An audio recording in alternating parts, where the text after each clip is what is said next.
figure things out. Yeah.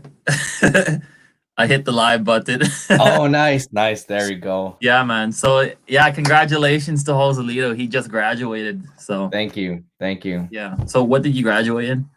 I graduated from music from MacEwan, so I have my diploma and then I have my bachelor's degree, both in music.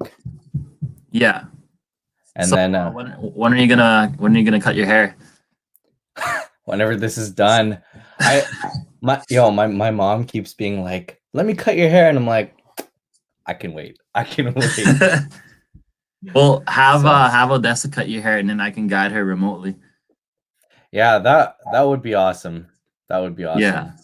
Yeah. So Sweet. So yeah, everyone, welcome again to the Kimchi Show. And special guest today is none other than Joselito, the second DLA. thank you. It's an honor, dude. Yeah, I'm he's glad the we can still coolest. do things. Oh yeah, yeah, he's the coolest musician I know, and we used to dance together at a very earlier on. Way back. Yeah, So way way back. Awesome. So, tell us a little bit about your backstory. Like, how did this all began? Oh man. I mean, like it kind of starts like how everyone else did, right? Like you're a kid and then if you're Asian, you're definitely getting forced into an instrument, right? And so like, you know, grade 3, I remember being like, I don't want to do this anymore. This sucks. And then eventually I just pushed through it and then I ended up really liking it. And then out of high school, I was like, shit, I'm not good at anything else but music. So I'm like, okay, what do I have to do? And so I kind of evaluated where my life was. I took a year off and then I went right into university. And then since then, it's just been a really like crazy ride. And I could have never pictured myself being here, right? And the exciting thing is I know that like even though I just graduated, the real work is about to start. And Oh it's yeah. like it's, you when you go to school, I find that you become a little sheltered and it's like, oh, I don't have to worry too much because I'm in school. Like, oh, I don't have a job or I don't have income, whatever. It's fine because I'm in school. You have no excuse now, right? You got to figure it out. And so I, I'm kind of that's where I am in my life right now. After all the things I've done, it's kind of just like evaluating where I want to take my first steps out into the real world. Awesome, man. I really like that. And I also know personally that you've been doing a lot of your own side gigs and you've been building your brand on the side. So definitely there's no excuse for like not doing anything else because you're in school.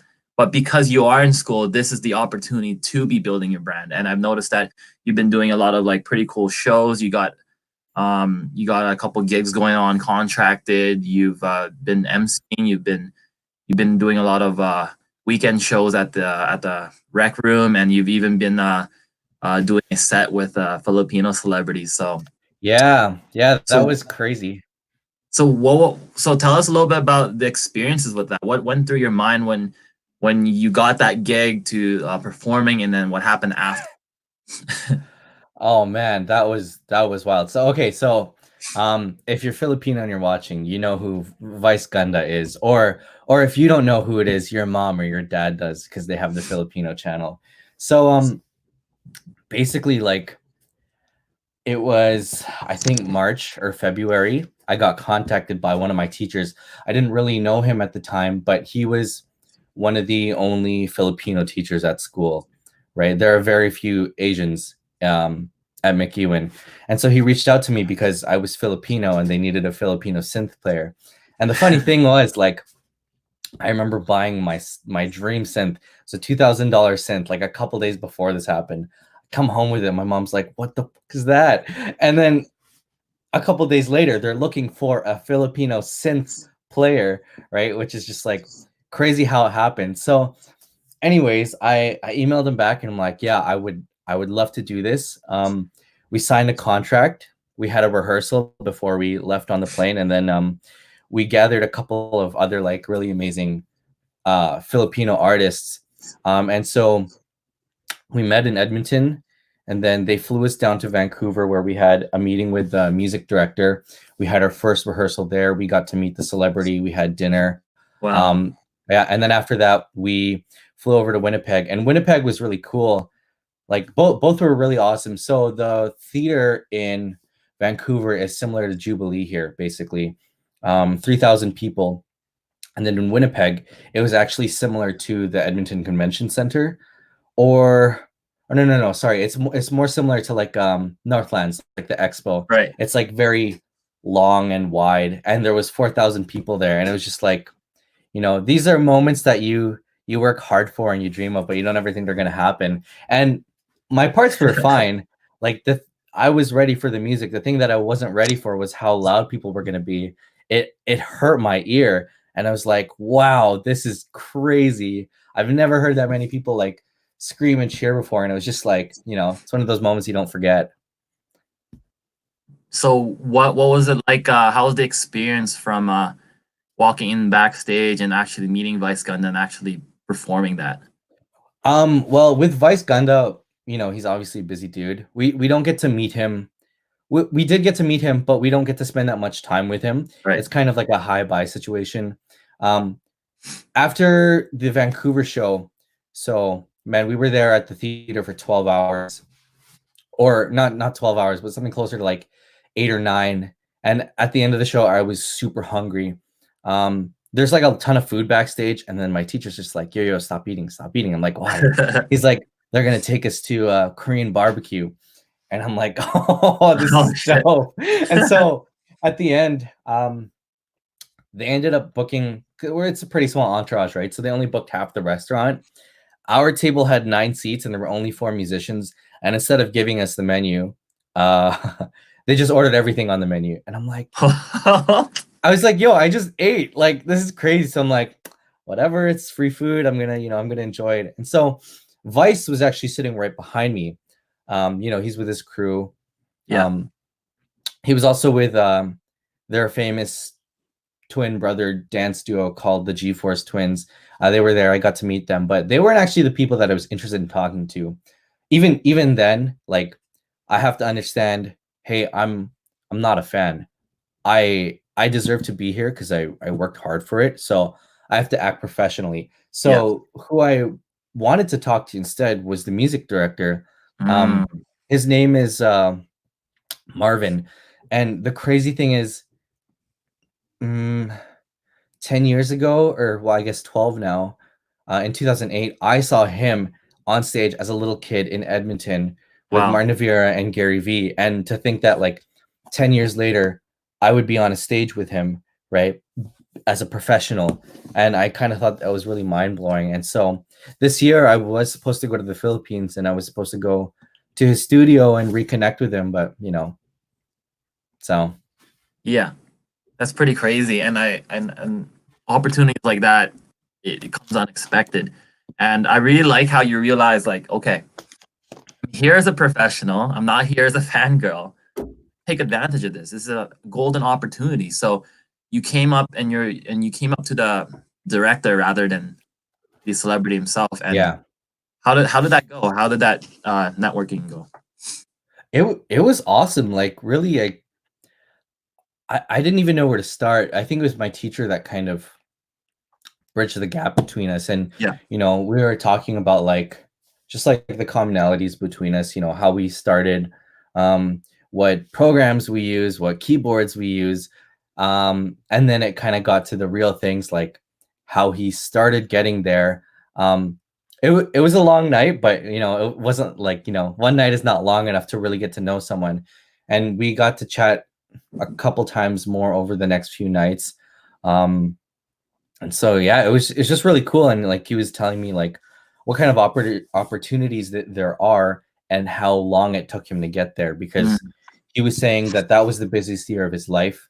How shortly after that, he goes home and then he plays on the TV networks in the Philippines. And then later that year, he's going to Hawaii to conduct an orchestra, and then he's doing all this other stuff, right? But he was saying how, like, it takes a long time. It takes a lot of patience, and you just gotta wait, right? And like, I was the youngest person on that tour. wow. I was 20.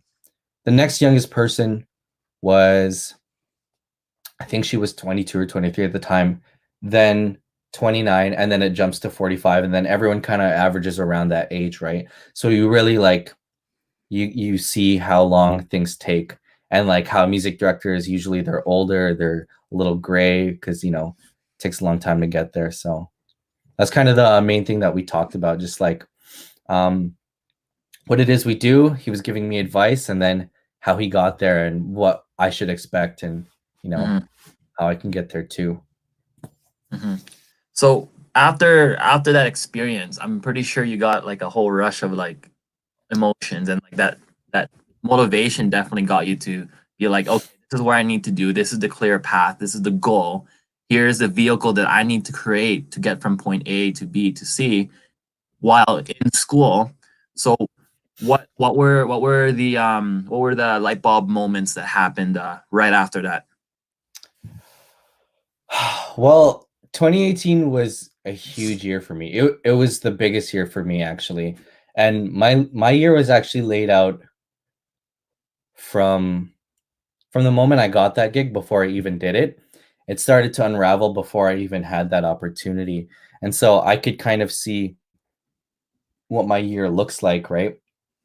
Um, but even then, like it's kind of hard. You get caught up in the moment, and then you're just all you want to do is live in the moment. And so I didn't want to take it for granted, and so I didn't look too far ahead because things change very Yeah. fast, as you know. And so I think the goal after that was just to it's pretty simple, just play as much as I can. And like for that year at least, like I definitely did play a ton of like really, really awesome gigs. Mm. So that was at least the short-term plan. Um it, it's tough because long term, when I got into school, um my so have you heard of BioWare?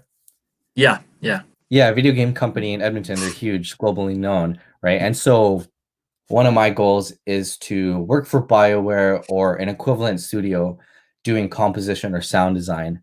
And, 2 years later in school, all I'm doing is performing. I'm almost not composing at all or doing any of that stuff. And then now that I've graduated, like I'm kind of reminding myself, like, actually, that's still what I want to do. And I think that's like what I want to work towards. Right. So I guess the big goal is to get into composing with big companies, right? Yeah. Yeah. This last semester was probably my favorite semester of school. It was really hard, but I was able to have instruction from, I had a class called film scoring. My teacher's Mhm. name is John McMillan, and he's done crazy movies from Iron Man 3 to Thor. He's worked on Far Cry, Assassin's Creed. And so I got instruction and I got to learn things that you don't learn online, like things that actually made me feel like my degree was worth all this money. I got to Yeah. see like deep insider things, how stressful the industry is, and like he started at MacEwan too, right? And then he was telling us like how he got there and what the industry is like, and how he has friends who have composed for music for Super Bowl commercials, or other friends that have done like AAA video games just like he has, right? And so like that like sparked something in me. So that's the Definitely. goal. Wow, that's pretty crazy. And you also do a lot of sides things to kind of supplement your skills. So you do videography, photography, a bit of a couple other things that are parallel into like your goals. So how has that been for your journey so far? Awesome. The thing is about music, no matter how awesome the gigs you do are, it's the nature of it is it's unstable, right? Um, and I don't think there's anything wrong with doing work that is unstable, as long as it's not the only thing that you do, right? Like it's not the only egg in your basket. Because I've had times where I had gigs get canceled, but I was able to book it up with videography on the side, right? And so it's been really awesome. And so I'm focusing on that right now so I can get that side hustle in. Because one of the things that I want to do, since I play for weddings like on piano, you know, um, I've wanted to film weddings too, right? And I think it's just like a good idea to have. Like, you can make good money playing music for weddings. You can make great money doing video for weddings. And so I'm just like, well, if I don't have one, then I can have the other, right? And so kind of just like they balance each other out in terms of like when I'm able to work and when I'm not. The thing that sucks right now is the pandemic. Both of my skills are social. And Right. so it's like, well, fuck. But you have to innovate is the thing, Right. like no matter what. So Right. So I mean, at the end of the day, you're an entrepreneur whether you notice it or not. yep, So 100%. what are the kind of things that uh, you use as your resources to become an overall better entrepreneur, in the sense where, okay, this is where I need to create my brand better. This is where I need to get clients. This is where I need to market. This is how I need to deliver. This is how I need to network. Um, what resources have you found the most helpful to overall create a better vehicle to your end goal? Definitely people like you, because you got to have the right people in your life that are going to support you and pull you back too, right? Like people that are going to push you and also pull you back, and people that are going to be like, hey, I think it'd be a really good idea if we looked at this and made it this way, or I think we should stop doing this so we can make this thing better, right? Mm, That's definitely the number one thing. And like, whether you like it or not, you cannot survive alone if you're in a social skill. Like even people who are like the face of their own brand, right? If it's just like, Kim Aquino barbering, you still have other people that you consult with and then you check up with and stuff, or even just your clients, right? The people that you work for and with, right? So definitely the biggest thing is just like other people. The next thing would be self-reflection. Having self-awareness and humility is huge, because if you get too caught up in like your successes, or similarly if you get too caught up in like your downfalls, right, you're never uh, going to get anywhere. So yeah. having really good people and people that remind you to reflect on yourself, like when I feel down and like bad about gigs, or like I played a bad show, or I want to quit music, right? I have people that remind me like, yo, just chill for a second. Like, you've done a lot of things already that a lot of people will never get to do in their life. Right. So what would you tell what would you tell your 6-year-old self? My Because now that you 6-year-old mentioned self. it, yeah. Yo, you're gonna hate piano, but don't give up. Jeez, 6 year. What was I doing at 6? Yeah, what were you doing? Living life. I don't know. Okay, you know what? Better Chilling. yet, what would you tell your 17-year-old self? Oh fuck. Oh. You work way harder, man. You have no Yeah, idea. Oh my god. that's a pivoting moment right there. 17. It's like grad. Yeah. I guess that's grade 12, right? Like it, I had a good high school experience. I really did. I'm not gonna deny it. And like I had good friends. I was popular, but like and you have friends that like gas you up. Oh, you're so good at piano. You're so good at this. You can do anything you want. It's like cool, but I was gassed, man. And then when I got to university, like day one, fucking humbling, right? You see people just like on the couch playing guitar, and you're just like, oh shit, that guy's really good, Yeah. right? And it's just like that's the thing. Like, there's almost nothing I could tell my 17-year-old self. Even if I said, yo, work way harder, I like all the things that I've learned is from experience, right? And it's just like if I was 17, I'd be like, for what? It'd be like I don't even know what the possibilities are out there for me, right? Like I had to find that out all for myself. So if I were to talk to my 17-year-old self, I feel like it would be a useless conversation, but I would be like, work way fucking harder, get really good, and be really, really, really, really nice to everyone because people Yeah. are all you have. Um, and they're going to be the people that pull you out of crappy situations and you lift you up when you're feeling really good. So, you know, those two things: work really hard and, you know, be kind, I guess. Not that I wasn't kind, but Definitely. So, what was your website again? It was Apollo Entertainment yeah. .info. Info. That's pretty cool. I'm gonna search this up. So, what are your main services with Apollo Entertainment? Because I know that you do wedding, but what would be like the main services? So the main thing that you can do there is you can book any ensemble for any reason. I've had a gig where this guy just wanted to impress this girl he just met and he hired a string trio, right? I've had gigs like that. I've had weddings. I've had corporate events, or you know, sometimes people just want to hire you for studio work, or they want to hire you for like to produce stuff. So it's pretty much anything like that, but it's with the emphasis on live events and live performances. So if you want a string quartet for your wedding ceremony, and then you want, let's say, the Nines, which is my party band, for Yeah. the evening instead of a DJ, then that's where you would go. And then you can kind of look at who we work with, what kind of ensembles we offer, et cetera, all that stuff. Oh, dope! You got Yeah, the it's link cool, right eh? there. That's actually sick. Cool. Oh, DJ Quake's on your site too. Yeah, yeah. That's awesome. So who would be your ideal clients for the Nines? Because I remember I went to your first Nine show and I think that was phenomenal. Like I had a blast and it was packed too. Like you had a big following and after that night, because you got such good feedback, even the rec room themselves are like, "Hey, do you want to like keep doing this?"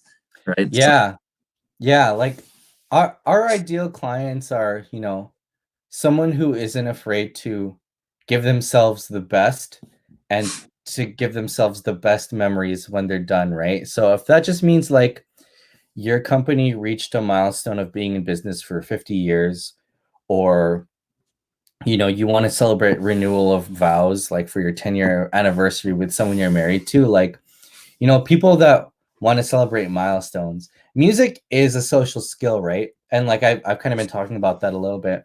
So the best times it's used for is when there are other people around, right, to celebrate with. Otherwise, I'm just some guy who plays piano in my room all day. So, you know, people who want to share moments, big moments with other people, right? right. So what's the best way to get a hold of you to get more information about what you do and then potentially booking your services in the future once this whole thing kind of clears out? Oh yeah, I know. Definitely email. So my Yeah. bookings at apolloentertainment.info email.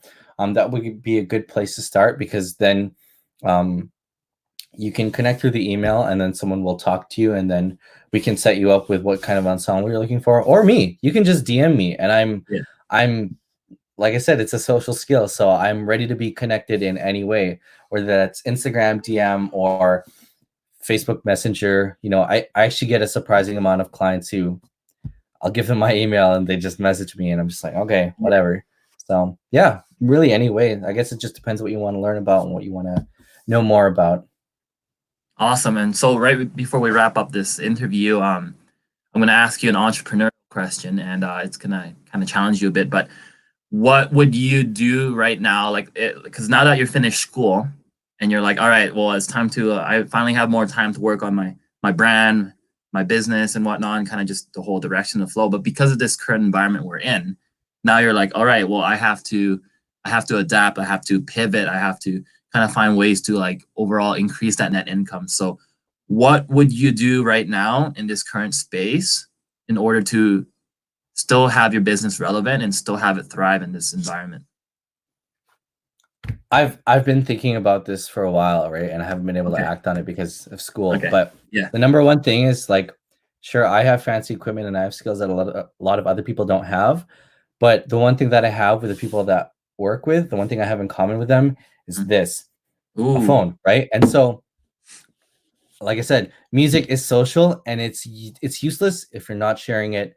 And so the one thing that I need to be doing is I want to get my YouTube up and running. Yeah. I want to get some live sessions going. But most importantly, the other thing is like all my other friends are graduating too. they're all at home. They have their cellos and violins or their Oh, saxes okay. and whatever.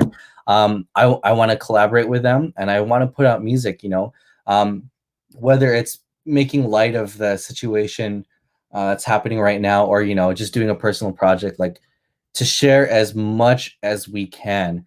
And Mm, because there's so many different kinds of music, there are going to be lots of different people that are going to want to be tuning in, right? And so the more I can share that, the more, not only I think will I stay relevant, but I think I'll be adding like a positive impact to the world, because people are at home. What are they doing? They're watching Netflix, they're going to YouTube, they're going on to Pornhub. TikTok. Yeah. I mean, I'm not on there, so I can't speak for that, but you know what I mean? Awesome. I really like that. It's having a piece of yourself to the world and sharing that, because as you said, if you don't share it, it's useless, right? So I think that you're on some I think you're on something, and definitely so what's your social media handle so people can stay tuned? Oh, okay. So I'll give my Instagram. I just Right. gotta check my Apollo Instagram. So the Apollo Entertainment one is Apollo_entertainment.co. That would be the main business one where you can DM, kind of see a little bit of what we've done already. My personal one is JAYDLA. And then if you want to, like, everything is linked to my JDLA account. So you can check my bio there. Both accounts are linked. Right. And then if you want to check my photo/video one, it's cinema.97. Sweet. Awesome. Thank you so much, Joselito. Dude, thank you I, for I having really me. I really love having unique guests such as yourself over in the Kimchi Show, and stay tuned to the next episode. Thank you, man. All right. Have a good one. Stay safe. All right.